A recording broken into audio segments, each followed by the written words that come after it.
He loved the press. He loved the press, and the press loved him.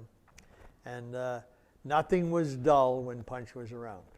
If it was dull, he was going to make it, and something would happen to get the, and especially if for one reason or other things weren't going good with the club, he would throw something on himself to take away the responsibilities from the players and that. And you know, he was good. I mean, I don't think you'll have too many players here say anything badly about him over the years that he was here.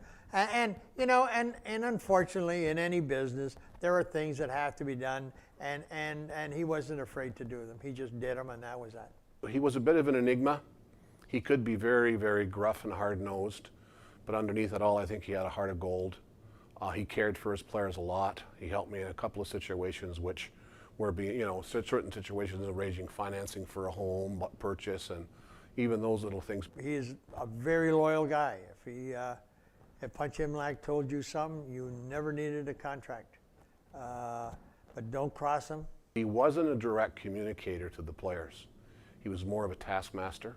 He knew how to manage benches. He knew how to get the right players on the ice, and he knew how to judge talent. So when you signed the contract, how many years did you sign your first contract?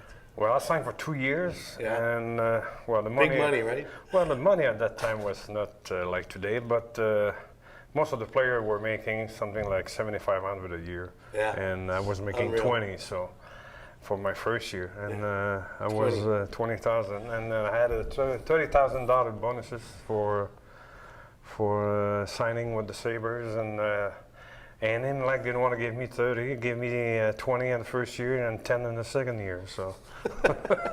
and then your teammate from that's funny. He didn't want to give Rico you was making more money than me. Rico. 19.5 my first year, 21.5 my second year. Second year, well. Yeah, 20 signing bonus. He says, I can't give you more than pro. Punch, very bright guy, and liked Punch a lot. And he called me after the first season, and I was on a 5-year deal. And he called me, he said, would you meet me in Toronto? And I said, sure. So I flew up there, not knowing anything about what he was going to say. And we sat and talked about the old Leaf teams and the Sabres and Tim Horton and everybody wonderful from his past. And it was thrilling. We had a couple of beers together and had dinner together, and he took me back to the airport. I'm going, what the heck is going on here? And the last words he said to me when he put me on the plane were, I just wanted you to know how much I want you back. And from that moment on, I wanted to come back. And that's the story, and it's the truth. And whatever he got that idea in his head, it worked.